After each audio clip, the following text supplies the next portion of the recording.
Good afternoon. Good to see everyone.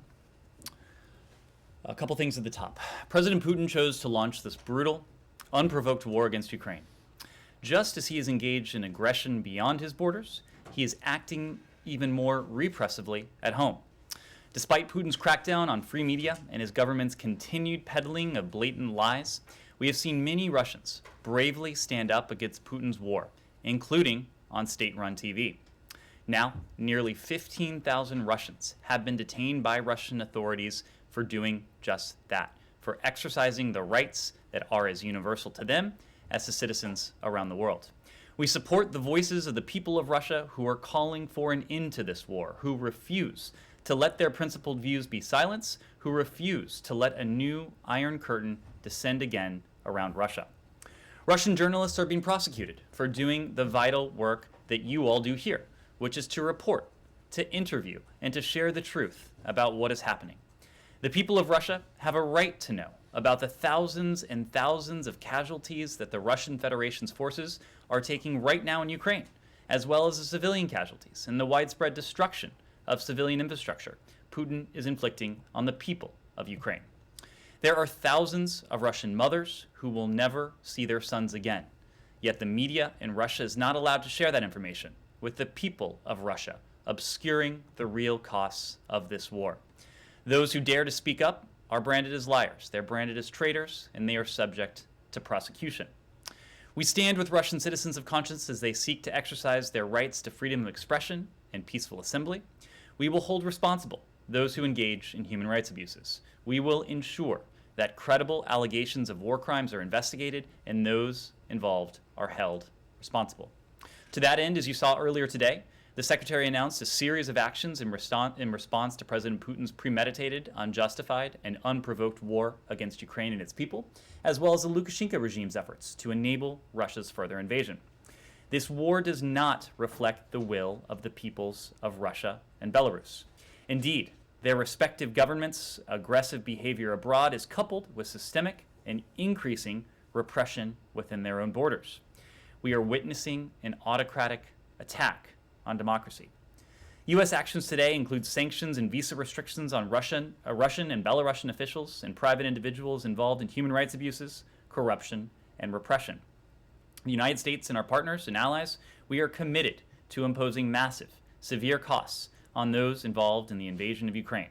As Russian soldiers continue to die needlessly in Ukraine and the economic consequences of the war mount within Russia, the world remains open to genuine diplomacy.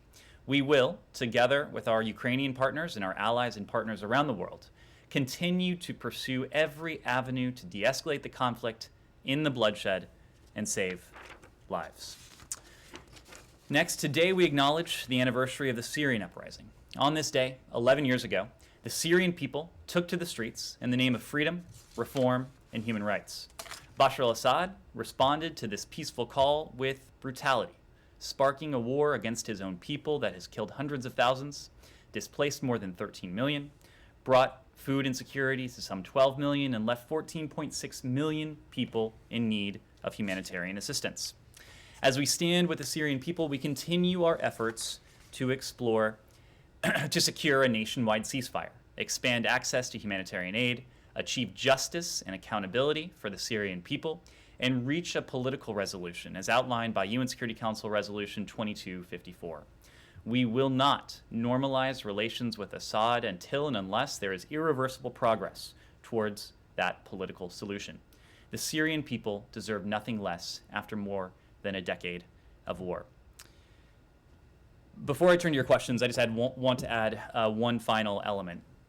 I know all of us in this room were heartbroken yesterday to learn that our colleague, Ben Hall, sustained injuries while reporting from Ukraine. And today I understand that Fox News has announced that his camera operator, Pierre Zakrzewski, lost his life in the same attack. All of us know Ben. We've traveled the world with him. Many of you knew Pierre, who was renowned for his talent documenting conflict zones around the world. Our thoughts are with Pierre's loved ones, his family, and all of us here at the department are rooting for Ben and rooting for his speedy recovery. Ben's collegiality his sense of humor, his wit, his warmth have always been a balm for the very tough questions that he would always hurl my way at the way of Secretary Blinken. I know I speak for the Secretary when I say that we look forward, once again, hopefully very soon, to being on the receiving end of all of those. We have engaged at multiple levels with Fox News. We have made very clear that we will do everything we possibly can to help Ben and any others who may have been involved and injured in this horrific attack. So with that, I'll take your questions. Thanks, Ned. I don't see Rich or Nick in here, so I'll say, I don't want to speak for Fox, but thank you for those comments, and on behalf of the whole press corps, thank you for that. We appreciate it. Before going into to Ukraine, I just wanted to ask one thing that you just said about the anniversary of the Syria situation. Struck me as a bit unusual. You said we will not normalize relations with Assad until and unless, and then you gave the conditions. When did it become a possibility that the U.S. would ever normalize relations with Assad? Well, for a long time, the line was his days are numbered. I mean, going back almost 11 years now. It has been 11 years, Matt. It has been 11 years since a peaceful uprising was met with the iron fist of the Assad regime. So so has there been a decision made that you could, in fact, go back to having normal relations with a government in Syria that is led by Bashar Assad? Matt, there can never be normal relations with a government that has treated its own population, its own people, with the level of brutality, with the level of violence, with the level of suppression, the use of chemical weapons, other forms of horrific violence that we've seen from this regime. We've made our position clear when it comes to holding the Assad regime accountable. We have not, we will not lift sanctions on Bashar al-Assad or his regime. We will continue to oppose reconstruction led by or for the Assad regime until and unless there is irreversible progress on that political solution that is laid out in UN Security Council Resolution 2254. But you're saying it is possible for the U.S. to have a normal relationship with a government led by Assad, Matt, if those conditions are met? Matt, I do not think there will ever be a normal relationship. Well, you said you were the one who used the word normalize, so I just... I think that term has come up in the context of other governments that have approached the Assad regime. We've made very clear that the United States government will maintain our sanctions on the regime. We continue to support the political process that's laid out in UN Security Council Resolution 2254. We continue to stand with the people of Syria in that regard. On Ukraine, I just have two brief ones that are kind of diplomatically related. Both of them have to do with Russia. You mentioned the sanctions that you guys imposed today on them, but they also imposed sanctions on several, the President, Secretary of Defense, others. I noticed you were left off the list. I'm feeling left out. But I'm just wondering, the White House, obviously your colleague at the White House addressed this earlier and said, well, none of us have bank accounts in Russia. None of us are planning to go to, Sochi for vacation or anything like that. But, that's exactly what the Russians say about the sanctions that you put on them, that they essentially have no impact on it. So I'm just wondering,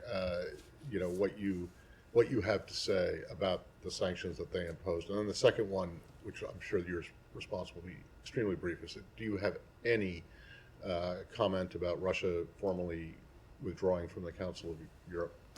So first on the sanctions, look, I don't have a specific response to it. I will let my esteemed colleague, who is now the subject of Russian sanctions, I will let her response stand. But let me make a couple general points. Number one, you asked how our sanctions are any different from their sanctions. No, I know how they're different, but when you blow off their sanctions and say, well, none of us have bank accounts there, none of us were, well, that's exactly the same thing as the Russians say. So I'll make a couple points there. Number one, anyone who claims that the measures we have imposed, whether on individuals or the Russian economy or the Russian financial system, anyone who claims that those measures have been inconsequential has not been in Russia, has not been observing what has happened to the Russian economy and to the Russian financial system. This is an economy that is in a tailspin. It is an economy that is reeling. It is an economy that is suffering the worst setback, the worst couple weeks that it has had since the demise of the Soviet Union. 30 years of economic integration have been undone over the span of some 2 weeks. And you can look at any measure. The Russian stock market, which has now been closed for weeks, will be closed at least through the course of this week, presumably to prevent capital flight. The fact that the ruble is almost virtually worthless, literally worth less than a penny. The fact that hundreds of international companies are fleeing, heading for the doors, wanting no part and no role in supporting Putin's war effort. The fact that inflation is skyrocketing. The fact that Russia's credit rating is now essentially at junk status. I could go on and on and on. Those are the sanctions and economic measures that are targeting the Russian system broadly. You look at those measures that are targeting Russian individuals, oligarchs, cronies, President Putin, Foreign Minister Lavrov, Sergei Shoigu, Dmitry Peskov, others. We've already had cases of asset seizures, asset forfeitures. There will be more of that. The Department of Treasury, the Department of Justice, they are working closely with their counterparts around the world to go after yachts, to go after aircraft, to go after ill-begotten gains that have been plundered by and pilfered from the Russian people. That will continue. Let me make one other point. I saw that the Russians called this, in a sense, a reciprocal measure. I think I certainly took umbrage at that term, noting that nothing can be reciprocal, given that we imposed the measures we did in response to President Putin starting a premeditated, unprovoked, unjustified war against a civilian population next door. We imposed our measures in response to the untold death and destruction, the killing of civilians in Ukraine, the loss of life that both sides have already endured. We imposed our measures for the destruction and attempt at destruction of an entire country. And we imposed our measures in response to President Putin's apparent thought that he could flout the basic tenets of the rules-based international order, the rules that all countries have abided by, the rules that have really set the predicate for some 70-plus years of untold levels of stability, security, prosperity around the world, whether that's in Europe, whether that's in the Indo-Pacific, whether that is in anywhere in between. So there's nothing reciprocal about what the Russians have done versus what we together with our allies and partners have sought to do. What the Russian Federation has done is start a war, has caused untold loss of life in Ukraine, among Ukrainians, among Ukrainian civilians, men, women, children, maternity hospitals, residential buildings, not to mention the Russians who have also lost their lives in this needless war. President Putin has started a war.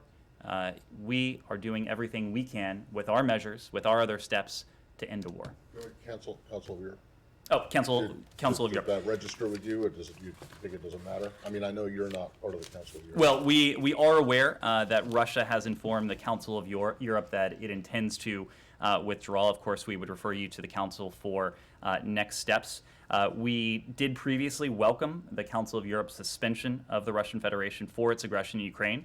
We similarly welcomed the Parliamentary Assembly's strong statements of support for Ukraine in the extraordinary session that was held. And we share the Council of Europe's values, human rights, democracy, the rule of law. Russia clearly does not share these same values. I think it is only appropriate that Russia is not a member of such a council. You're not concerned that this shuts down yet another potential channel of communication? We have plenty of potential channels for communication. What we need to see from the Russian Federation is the Russian Federation engage in good faith with seriousness of purpose through those channels. Humera. Just to follow up a little bit on the action, EU today, for example, took action to freeze the assets of Abramovich. As far as I know, U.S. has not done anything on that particular individual. Are you guys planning to? Because there was a time where you said from this podium that U.S. was looking to catch up with EU and make some of the measures symmetrical. And I also would love your response on what does the U.S. make of Abramovich's recent moves? He was in Israel, Turkey, Russia. Does the U.S. see him as a potential interlocutor? He's not just a private citizen. So a couple points, Humaira. First, and most importantly in response to your question, we don't preview any actions that we may or may not take. What I will say, and you referenced this, is that the European Union, they have their own authorities, they have their own capabilities, we have our own authorities, we have our own capabilities. What we have done each over time is to harmonize the steps we have taken in important regards. So there have been times where we have taken action against entities, against individuals, that the Europeans, other countries and partners around the world in turn followed suit. There have been times where the European Union has, in the first instance, taken such action, and we have later harmonized our authorities going after similar targets. I certainly have no doubt that we will continue, the EU will continue, our partners and allies around the world will continue to go after oligarchs, to go after cronies, to go after all of those who are in one way or another aiding and abetting Putin's war effort, playing a role in his war machine. Just look at what we did today. One day alone, we announced actions against 91 individuals and one entity. We used 5 different authorities across 2 departments, the Department of State and the Department of the Treasury. I won't go through the whole roster, but there were visa restrictions under Section 7031C of the Department of State Foreign Operations and Related Programs Appropriation Act of last year. There were designations pursuant to an executive order 14024. There were visa restrictions announced under Section 212A3C of the Immigration and Nationality Act. This is a new authority that allows us to go after current and former Russian government officials believed to be involved in suppressing dissent in Russia and around the world. There were imposition of visa restrictions on 6 individuals under the Khashoggi ban. Of course, this was a new authority that we announced early in the administration last year in response to governments around the world pursuing dissidents extra-territorially, and we also used Presidential Proclamation 8015 to go after 25 individuals responsible for undermining democracy in Belarus. We will continue to go after those responsible for the war effort in Ukraine. We will continue to go after those responsible for aiding the war effort, those who reside in Belarus. We will continue to go after private individuals whose closeness to the Russian government, to the Kremlin, whose ill-begotten wealth is a result of illicit activity, plundering what should belong to the Russian people.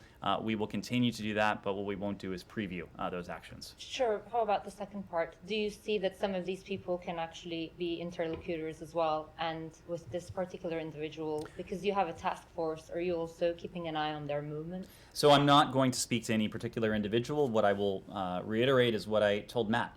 There are plenty of fora, there are plenty of avenues for diplomacy.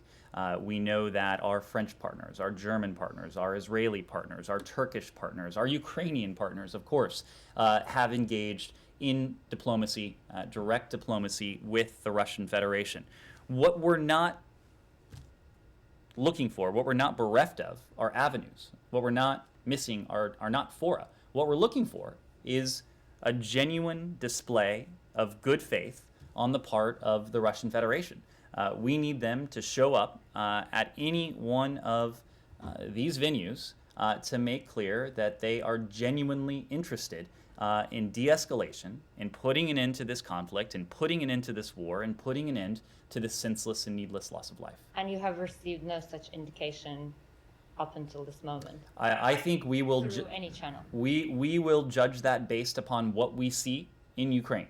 And what we have seen in Ukraine, including in recent days, including in recent hours, is continued escalation, is continued bombardment of towns, of cities, of residential areas, is continued loss of life. Paul. Okay, so I understand all you said about the Russian economy, but the average Russian doesn't own stocks. The average Russian doesn't buy a lot of imported goods.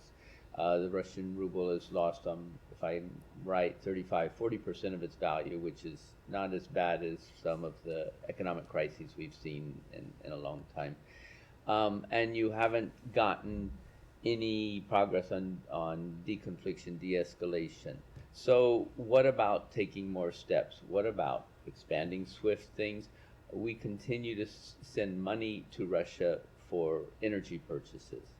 So why aren't you taking stronger steps to add sanctions on a lot of people who don't have Western bank accounts or property in the United States?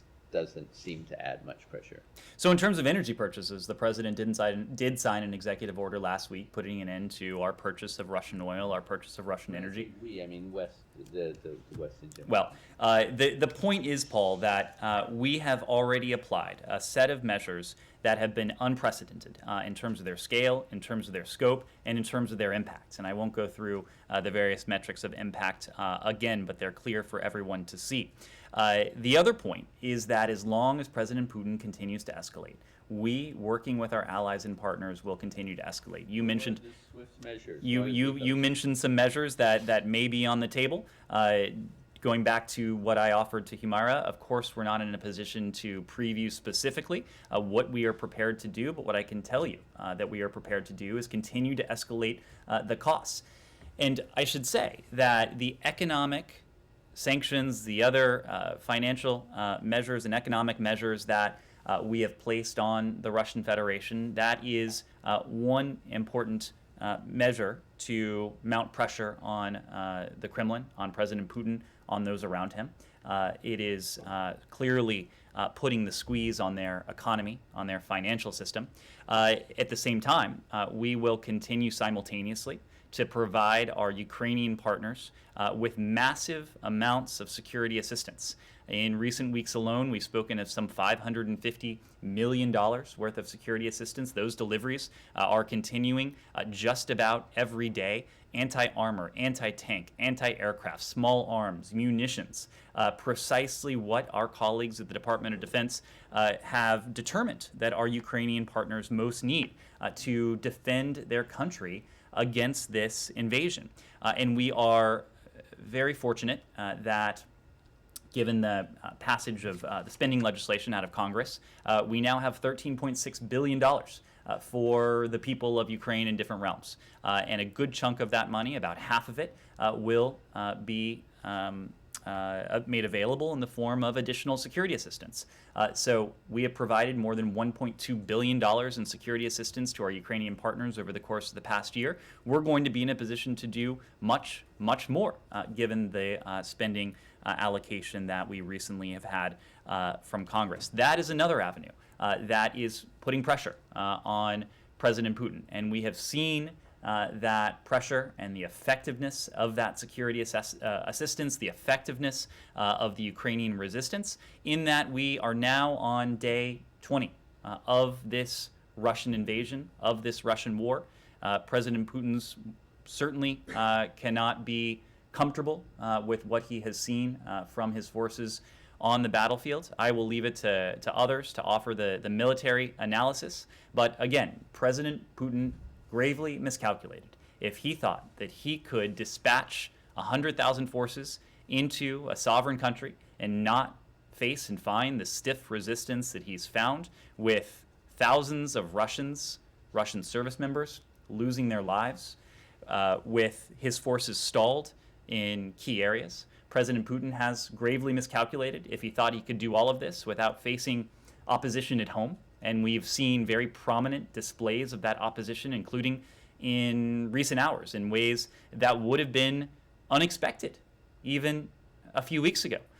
15,000 people arrested across Russia, across dozens of Russian cities, including in President Putin's hometown of St. Petersburg, for peacefully exercising the rights that are as universally available to them as to anyone else on the planet: the right to freedom of assembly, the right to freedom of expression. We continue to stand with them. And President Putin, going back to where we started, has gravely miscalculated if he thought that the United States, that our allies and partners were bluffing when we talked about the profound costs that we were prepared to impose on Russia's economy, on its financial system, on the Kremlin if he were to go forward. President Putin has now found that he made grave miscalculations in all three regards. John, follow up? Sure. Oh, yeah, thank you. Paul asked about the more stronger steps, and you told about the military support to Ukraine. But one of those most stronger steps might be the transferring to Ukraine the old Soviet era weapons. And so could you, including S-300, so could you comment on the CNN today's report that reportedly State Department is already involved in the talks with the European partners and creating such a list?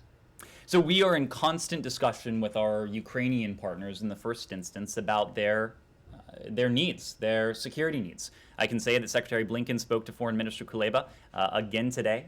They discussed Ukraine's security needs once again, working very closely with our colleagues at the Department of Defense. We have put together packages of defensive security assistance that our Ukrainian partners most need. And as I said before, that includes anti-armor, that includes tanks, anti-tank, that includes small arms, that includes munitions, and it most certainly includes anti-aircraft and surface-to-air systems.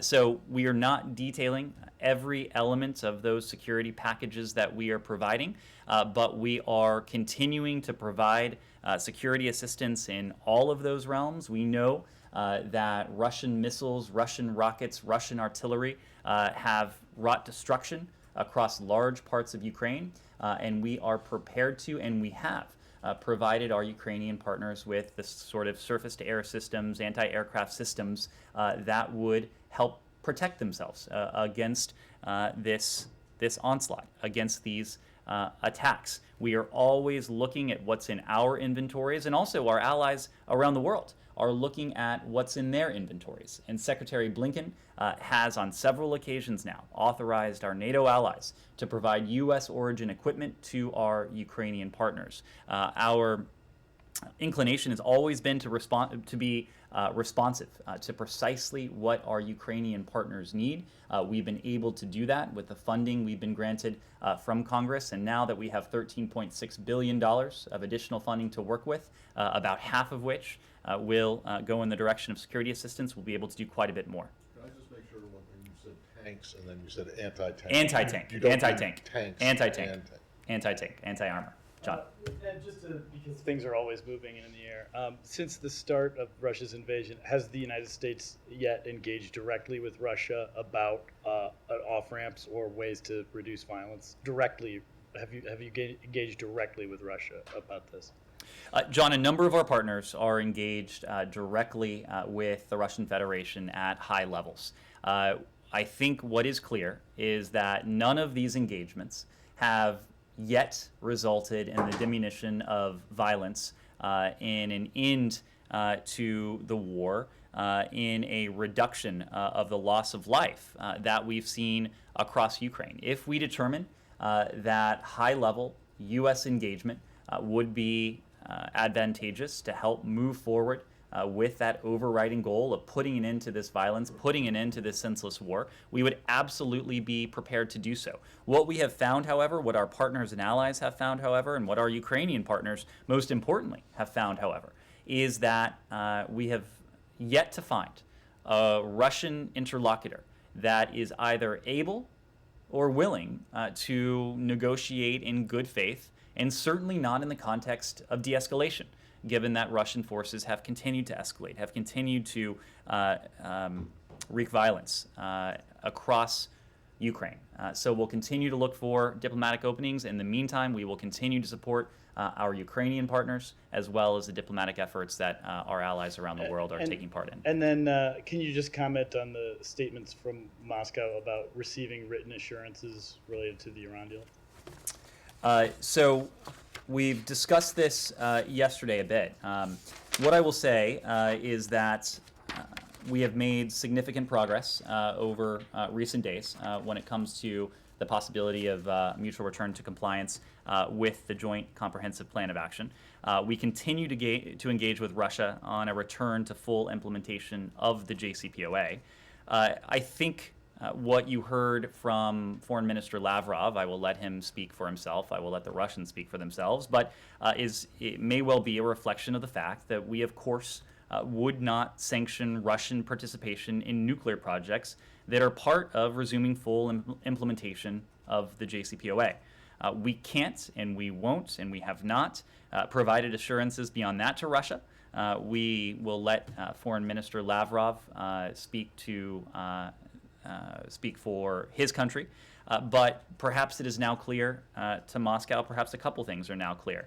Number one, as we have said publicly, the new Russia-related sanctions are unrelated to a potential return to full compliance with the JCPOA, and they shouldn't have any impact on its implementation. And it may well be a reflection of what we've said all along, that an Iran that is unconstrained in its nuclear program, and that has no permanent, verifiable limits attached to that nuclear program. That is not in our interests. It is not in the interests of our European allies. It is not in the interests of the PRC, and it's certainly not in the interests of the Russian Federation. I will reiterate one additional point, that you've heard several references in recent days to external factors, and we have engaged with the Russian Federation on the possibility of a mutual return to compliance with the JCPOA. But as I said the other day, there were and are a small number of outstanding issues. Now that we are this close to the finish line, those outstanding issues tend to be the hardest issues. So we're not there yet. Nothing is agreed until everything is agreed, but we continue to assess that a mutual return to compliance would be the most effective, the best way to verifiably and permanently once again have those limits on Iran's nuclear program. Laura. So to follow up, is it this building's understanding that the objections that Russia raised in the last few days have now been resolved? It is what I'm relaying to you is that you will need to ask the Russians. But you guys are in the negotiations with them. So is it this building's understanding that they are no longer objecting? We have seen the statements from Foreign Minister Lavrov. We will leave it to the Russian Federation, to Foreign Minister Lavrov, to others to explain exactly what those statements mean. But it is logical. It has been logical to us. It should be logical to all parties that we would not sanction Russian participation in nuclear projects that are part of a full resumption of the JCPOA if, in fact, we are able to get there. We have not offered the Russians anything more. There has been nothing additional conveyed, but you'll have to you'll have to ask the foreign minister. Well, let me ask it this way. Did you guys understand whatever it was that Lavrov was trying to say? Like, what was your understanding of what he was saying? I'm not going to interpret the foreign minister's remarks. Again, you'll need to talk to them to ask their position, where they are on a potential mutual return to compliance. We know where the Russian Federation has been in the past. Of course, Russia was an original member of the P5+1, understanding since well before 2015 that a nuclear-armed Iran or an Iran on the verge of a nuclear weapon would not be in Moscow's interests, certainly not in our interests. We hope to be able to complete a mutual return to compliance with the JCPOA in short order. We should be able to if negotiators, if the parties come together, negotiate in good faith, and close out these remaining outstanding issues. I'm a bit confused. How can you say for sure that you will not sanction any Russian activity related to any return to the deal? The Ukraine-related sanctions well post-date the original JCPOA. I mean, they only date back to February, late February of this year. If there is a Russian, and I realize this is a hypothetical, but you seem to be raising the hypothetical in the answer to your question, and maybe you're not the right person to ask because it gets into the weeds here. But if there is something that is allowed, an activity that is allowed under the JCPOA, but it involves transactions that are sanctioned by not just the United States, but also the EU under the, with a bank, with a financial institution, a Russian financial institution. How can you say that that's exempt? Well, to be clear, Russia is not getting out of the sanctions and other financial measures that we have said been, they were. that we have been So if I'm a Russian- that have been imposed for this war in Ukraine. What we are talking about here is the very basic point, something that should be quite clear, that we would not sanction Russian participation in nuclear projects that are part of a full resumption of the JCPOA. These are separate realms. These are separate areas. If they involve any kind of a monetary transaction that touches either the European or American financial systems, or SWIFT for that matter, then you have a problem. I don't see how you can exempt them. Because if I'm the Russians and I see that that's exempted, well then all of a sudden, every foreign transaction that I do is going to be related to Iran's nuclear program, and therefore exempt under. So Matt, I think two things can be true. One, the JCPOA is not going to be an escape hatch for the Russian Federation and the sanctions that have been imposed on it because of the war in Ukraine. But two, we are not going to sanction Russia for participating in nuclear projects that are part of the JCPOA. You're right, you're asking a very weedy question. It's probably better for... Then let me add another one to it. It may be better for an expert, but then what about the idea of the secondary sanctions? Because any bank or financial institution that would be involved in a transaction, say Russia purchases heavy water from the Iranians or enriched uranium.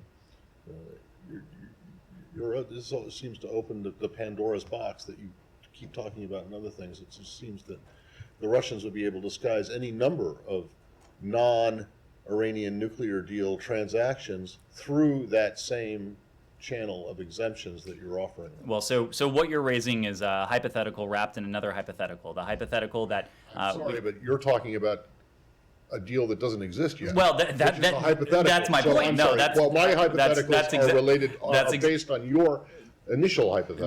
That's exactly my point. So rather than get wrapped around the axle of hypotheticals, Well, can we get someone down here to go through this We'll- stuff? Are we done with Ukraine? I have Ukraine questions. any more Ukraine questions? Seems like there are a couple Ukraine questions. Is Robert Malley going back to Vienna this week? Rob Malley and his team, they are still based here. I understand that negotiators are still in capitals. If it is prudent, if it is appropriate for Rob and the team to go back to Vienna, they're prepared to do so. And on Ukraine, how did the secretary receive the news of sanctioning him and the president and other U.S. officials by Russia? I haven't discussed it with him yet today, but based on previous discussions, I don't think he'll be surprised. He will be able to sleep. I'm sorry? He will be able to go to bed. I think he will sleep just as soundly as he otherwise would, which, given that he is Secretary of State, probably isn't all that soundly. And on Saudi Arabia, Ned, Saudi Arabia considers accepting the Chinese currency instead of dollars for Chinese oil sales. What's your reaction to that? We don't have a specific reaction to that. What I would say is that we've said time and again that our relationship with the PRC is at its heart competitive. It will be collaborative when it can be, adversarial when it must be. Our allies and partners around the world are going to have their own relationships with the PRC. What we are not asking countries to do is to choose between the United States and China. When it comes to many of our partners, what we seek to do is to give them choices and to make partnership with the United States and all that we bring to the table, all that we could bring to a bilateral relationship, make sure that countries, partners around the world know just how appealing that is. And one on UAE too. How do you view the UAE conflicting statements on increasing the oil production? Their ambassador in Washington said that they will increase the production, and their energy minister contradicted them. I will leave it to our Emirati partners to speak to to speak to this question. We, of course, are not a member of OPEC. We're not a member of OPEC Plus, but as you know, we have engaged with companies, with countries around the world. We maintain an interest in a steady global energy supply, and our diplomatic outreach is a large element of that. Laura. So we've talked in the past about the possibility of expediting Ukrainian refugees to the United States. I'm wondering if there's any update to that, if the position in this building is still that they must apply through UNHCR, which is a process that you know can take months. Over the weekend, we saw some people trying to come into the United States from the southern border. Is there any consideration given to temporary humanitarian parole for Ukrainians who might want to come to the United States, especially if they already have ties, family members in the United States? And then I have a second question for you on a unrelated Ukraine topic. So a couple points. We discussed this a bit yesterday, but there are now nearly 3 million Ukrainians who have been forced to leave their homes because of this violence.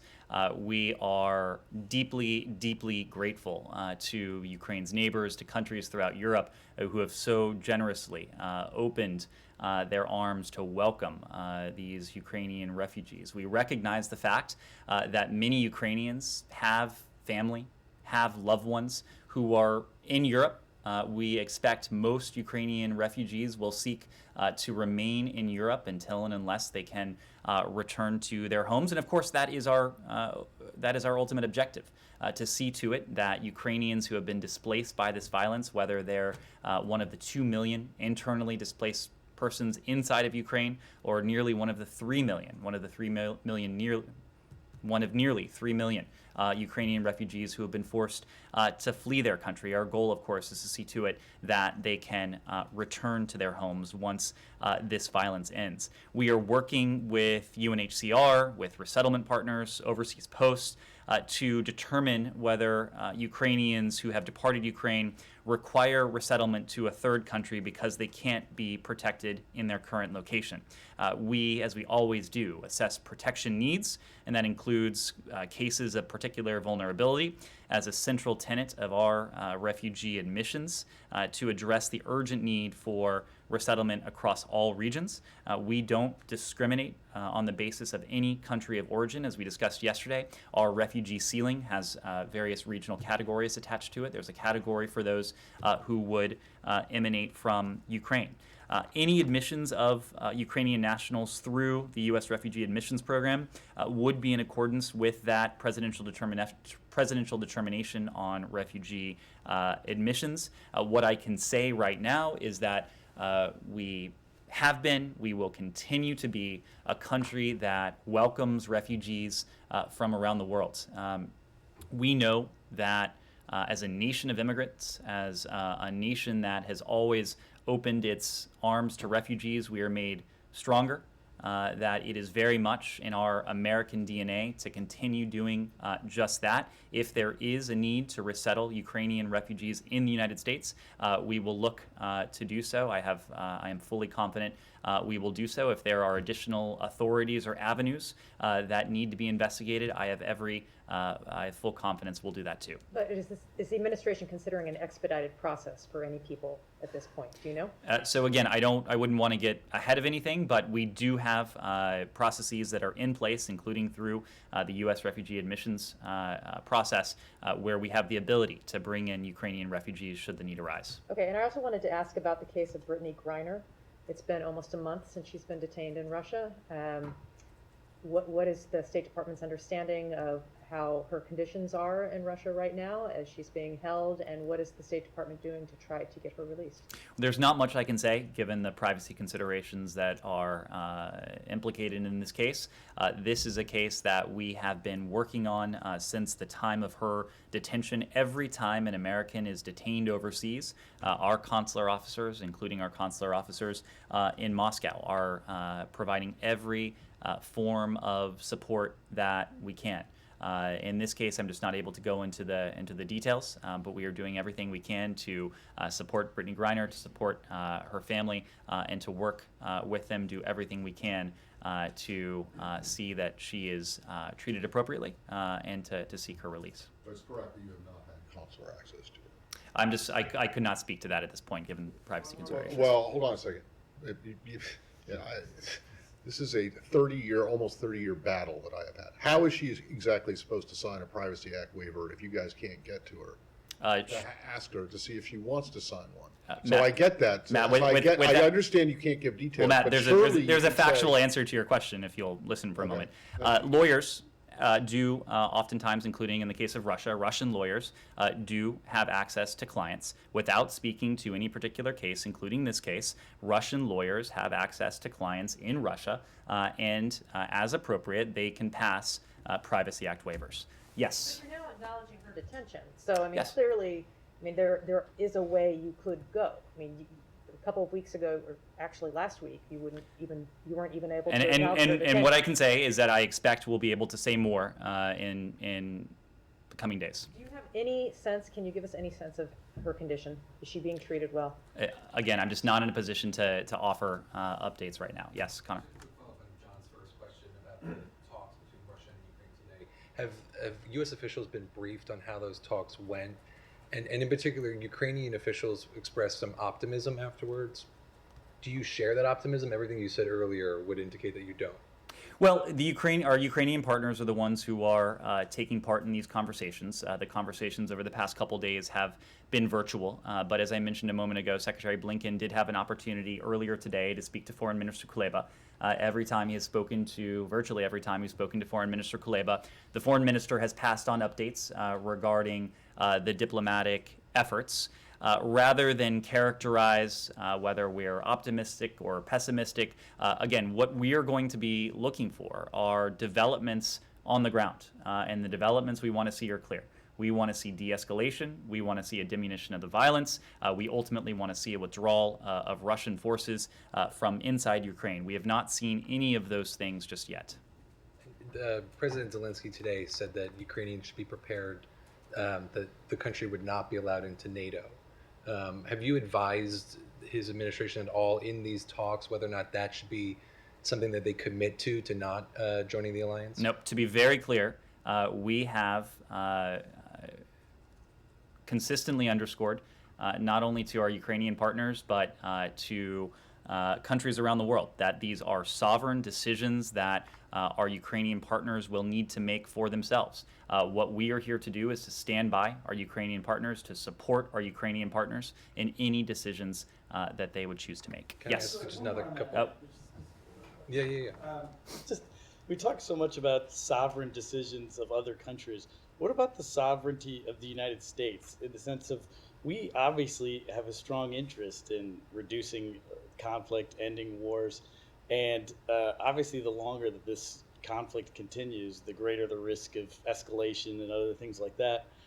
It just seems like you guys are so often shifting to the sovereignty of other powers. The United States has a real stake in this, and why be so reluctant about an outcome that might be in the U.S.'s interest? We're not reluctant about that at all, John. We are doing everything we can to see a diminution of the violence, to see an end to this war. You're right that every day this war goes on, there's the chance of escalation. There's the chance of broader conflict. But to that end, we've done a couple things. Number one, we've been very clear about steps that we are not going to take. President Biden has made very clear that American pilots are not going to operate over Ukrainian airspace. American service members are not going to operate on Ukrainian soil.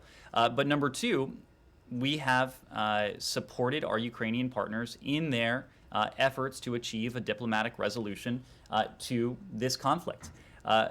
We have supported and we've been in close coordination with our French partners, our German partners, our Israeli partners, our Turkish partners, and others who have engaged directly with Russia diplomatically to see that same outcome achieved. We share the same overriding objective with all of those allies, with all of those partners. So the idea that we are in any way hesitant to see this conflict come to an end as quickly as it can. That is just not something that rings true. And I think it's also fair that no country has done more to support our Ukrainian partners in an effort to bring this conflict to a close in terms of the diplomacy, in terms of the security assistance, in terms of putting pressure on the Kremlin, on President Putin, on those around him who are responsible for this conflict. And we see all of those lines of effort as complementary. Pressure on the battlefield, pressure on the Russian economy, pressure on the Russian financial system, pressure on oligarchs and senior Russian officials personally, and our efforts to support diplomacy, all of those things do support our overarching goal of seeking to find a diplomatic resolution to this conflict. Connor. To follow up on your comments on our Fox colleagues, in addition to injuring Ben and killing Pierre, this attack also killed one of their Ukrainian producers. It's obviously also not the first attack that injured or killed journalists. Do you believe that journalists are being targeted at all in this war? We know, of course, that civilians have been killed. We know, of course, that journalists have been killed. There was another American journalist who was killed just a couple days ago, Mr. Renault. We have seen these reports. What we are doing right now is through every piece of information available to us. We are documenting, we are trying to discern the facts.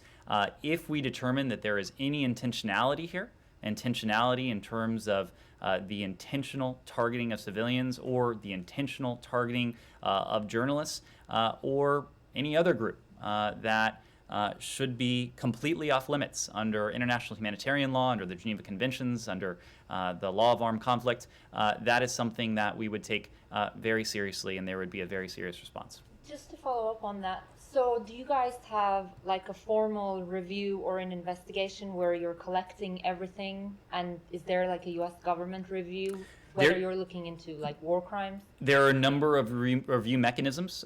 We've spoken to the effort that's ongoing with the ICJ, with the UN Commission of Inquiry. The OSCE has its own process. The ICC has its own process. And yes, here within the State Department, we are documenting.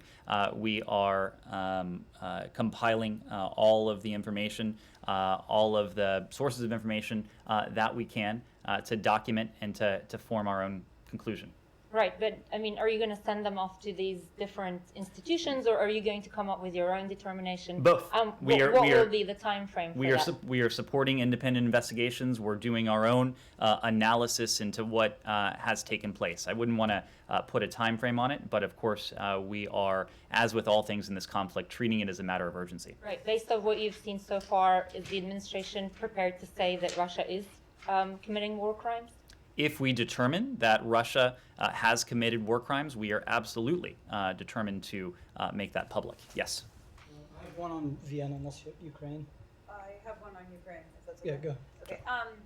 I am just wondering about this information, disinformation you guys have been really focused on in Russia.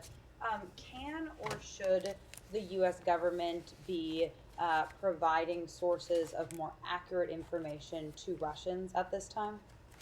Well, what I will say is that we have undertaken a concerted effort through means that are available to us to do everything we can to get actual, factual, truthful information into what is a pretty closed Russian information ecosystem. We have done that through a number of tactics. As you know, a number of us have spoken on Russian TV, independent stations, including some cases independent stations like Doj, TV Rain, that have been shut down. Also through Russian state-backed outlets as well, those that will have on senior American officials. We use tools like Telegram to convey information as well. Every avenue that we can conceive of that would allow us to channel information into Russia to reach Russian audiences, knowing that the best antidote to disinformation is information. That has been our strategy in speaking to audiences here in the United States and around the world. And it's a challenge when it comes to Russia because President Putin and the Kremlin, they are doing everything they can to further constrict the information space throughout the country. And so we too are trying to get creative in terms of our efforts to channel information in. What do you mean you're using Telegram exactly? And would the U.S. consider putting any satellite internet resources along the border, things like that? Well, so let me make a point about internet access in Russia. We know that the Kremlin is engaged in a full assault, as I said before, on media freedom, access to information, and the truth within Russia. Of course, it wants its version of the facts to be the only version of the facts that is available to the Russian people. Moscow's efforts to mislead, they are intensifying. We condemn the Russian government's recent actions to prevent the people of Russia from accessing Facebook, Instagram, Twitter, numerous Russian and international news sites, and certain mobile applications as well. We also condemn the Russian government's passage of a new law that threatens prison sentences for accurately reporting on Putin's war of choice in Ukraine.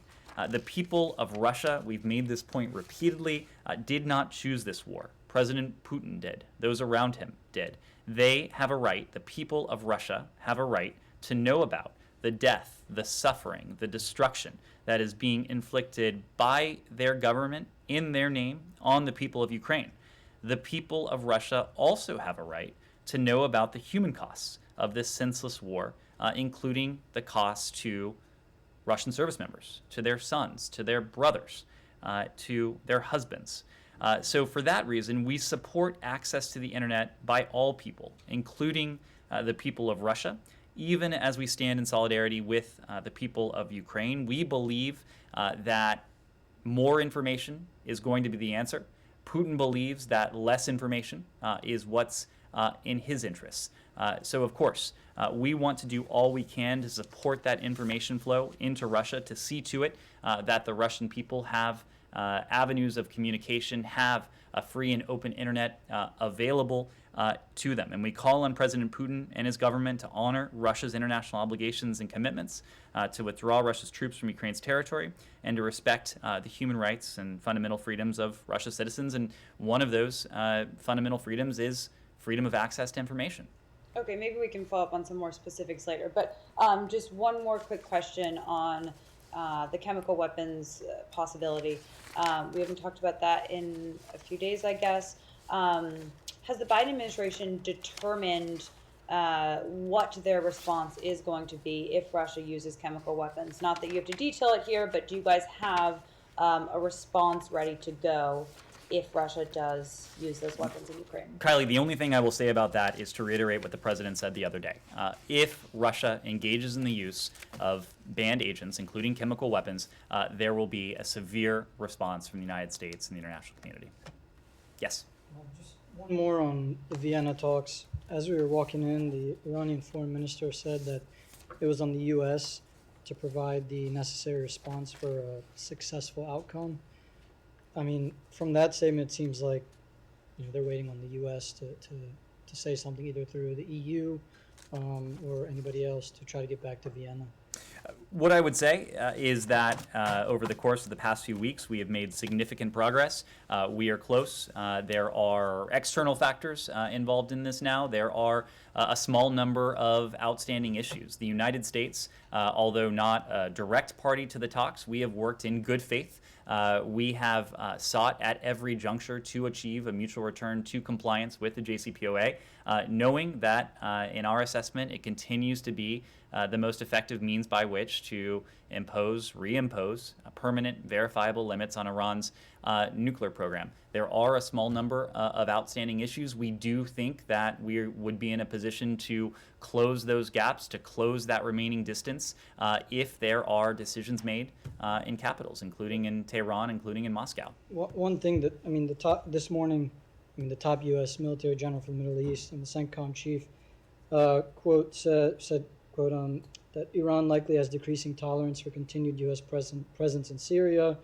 And then he went on, accordingly, Iran and its proxies are affiliates and its affiliates are increasing their capabilities and planning to target U.S. and partner interests. And then he goes on about, more troubling increased proliferation of this advanced technology.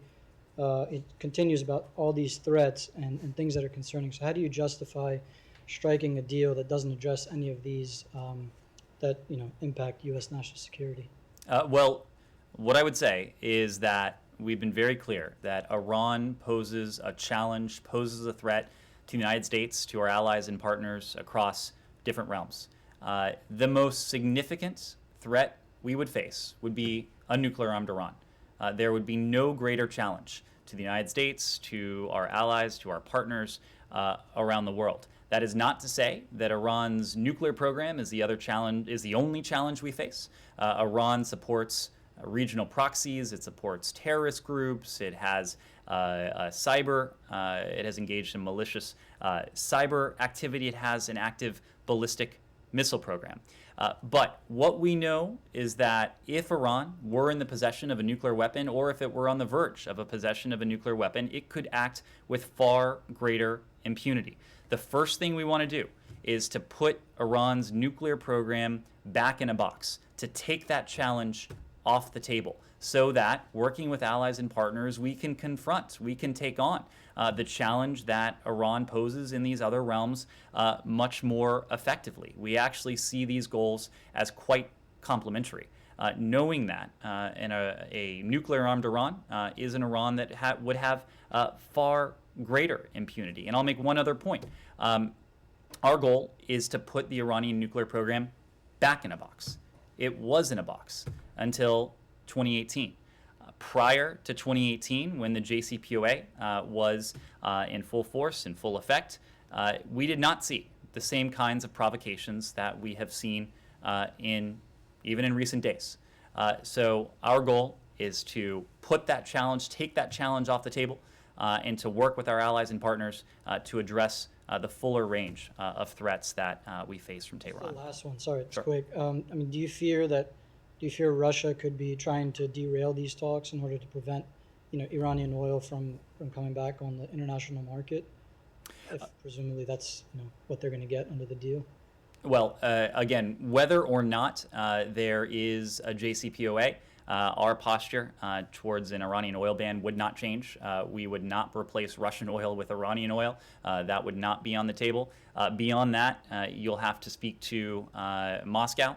What I can say is what I've already said, that an Iran that is verifiably, permanently barred, prevented from ever obtaining a nuclear weapon, that is equally in our interest as it is in Russia's interest. Yes, Glass, quick question. On the previous question on getting information into Russia, who runs the Telegram operation, and do you have an intergovernmental body that is working, coordinating to try to get this kind of information into Russia? Second question, completely different. General McKenzie told Congress that the U.S. has agreed to U.S. plans to sell F-15s to Egypt. Has the State Department formally signed off on that? We don't speak to potential arms transfers or arms sales until and unless they're notified to Congress, so I just wouldn't have anything to say on that score. In terms of conveying truthful, accurate messaging and information into Russia, that's something that we're very focused on as a government. State Department? It's something that the State Department is certainly very focused on. It's something that I know a number of our allies and partners are very focused on as well. And we're focused on it because Moscow has sought to be a purveyor of information that is false, that is misleading, that is disinformation. I'm sorry, but who in the government is doing this, and is there an interdepartmental body that is coordinating this kind of activities? These activities are coordinated across the government. Of course, we work closely with the National Security Council, but a lot of this activity does come out of the State Department in terms of speaking directly to Russian audiences. If you've been on our social media channels, if you have seen what we've done with Russian media, independent media, media that is closer to the Russian state.